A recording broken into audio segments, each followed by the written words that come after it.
వందనాలండి. ఈరోజు అక్టోబర్ 6 పేతురు యొక్క అత్తను గురించి కొన్ని విషయాలు తెలుసుకుందాం. మత్తయి 8, 14, 15.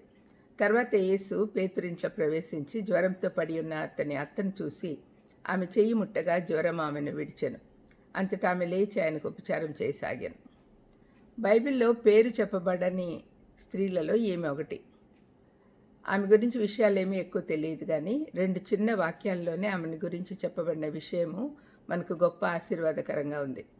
ఆమె తల్లిదండ్రులు ఎవరో, ఎక్కడ పుట్టిందో, భర్త విషయాలు కానీ, స్వస్థత పొందాక ఆమె జీవితం ఎలా ఉందనే విషయాలేమీ చెప్పబడలేదు.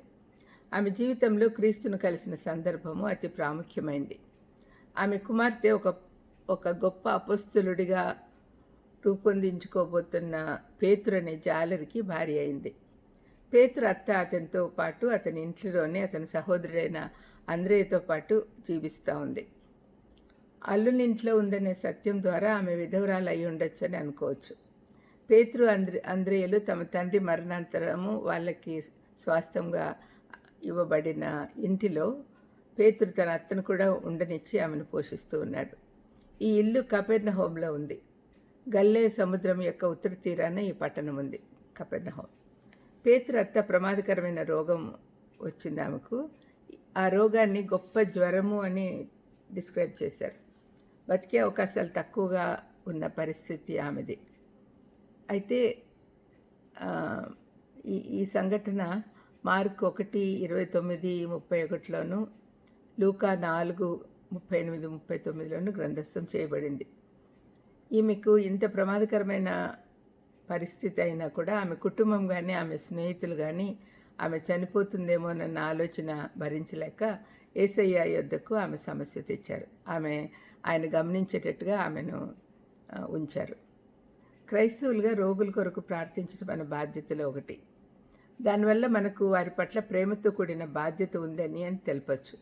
వారి విన్నపమును విన్న యేసు ప్రభు వెంటనే ఆమె యొద్దకు వెళ్ళడం ద్వారా స్పందించాడు. ఆమె చేయి పట్టుకొని లేపాడు. ఆ రోగము రక్షకుని స్వరం వినింది, గద్దించగానే విడిచి వెళ్ళింది. ఆయన స్పర్శ కనికరంతో కూడినదై ఉంది. ఆయన స్వరము శక్తివంతంగా అధికారంతో కూడినదై ఉన్నందున వెంటనే జ్వరం ఆమెను వదలగానే ఆమె లేచి కూర్చుంది. స్వస్థత వెంటనే సంపూర్ణంగా జరిగింది. కోలుకొనుటకు సమయం అవసరం లేదు, ఎందుకంటే యేసయ్య శక్తి పరిపూర్ణమైన స్వస్థతనిచ్చింది. ఆమె స్పందన గమనించండి. ఆమె యేసయ్యకు ఉపచారం చేయ మొదలుపెట్టింది. స్వస్థత రాగానే ఆమెకు వచ్చిన మొదటి ఆలోచన ఆయనకు పరిచర్య చేయాలని. ఇదొక గొప్ప పాఠం, మనందరికీ అవసరమైన విషయం.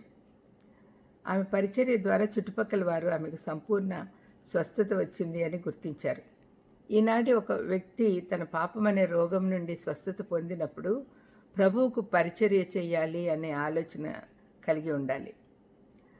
ఆ ఆశ కలిగి ఉండుట నిజమైన రక్షణ వచ్చింది అని రుజువు చేయుట. మనం పరిచర్య చేయుటకే రక్షణ పొందుకున్నాం.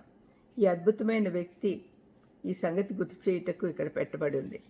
ఈమె చాలా చిన్న క్యారెక్టర్ అని అనుకుంటాం, కానీ ఈమె ద్వారా ఒక గొప్ప సత్యం మనం నేర్చుకోవాలి. సంపూర్ణ స్వస్థత పొందినాం మనం, ఆత్మీయ స్వస్థత. తర్వాత మనం ఏం చేస్తున్నాం? Are we serving the lord అనేది ఆలోచన రావాలి. ప్రార్థన చేసుకుందాం. దయామేడా స్తోత్రం ప్రభా. తండ్రి, పేతురు అత్త ఏ విధంగా స్వస్థత పొందంగానే మీకు ఉపచారం చేసిందో అదేవిధంగా మేము కూడా తండ్రి ఆత్మీయ స్వస్థత పొందాం నాయన. మరి వెంటనే మీకు ఉపచారం చేస్తూ ఇతరులకు ఉపయోగకరంగా ఉండేటట్టు మమ్మల్ని దీవించమని యేసుక్రీస్తు నామమున వేడుకొంచున్నాం తండ్రి. ఆమేన్.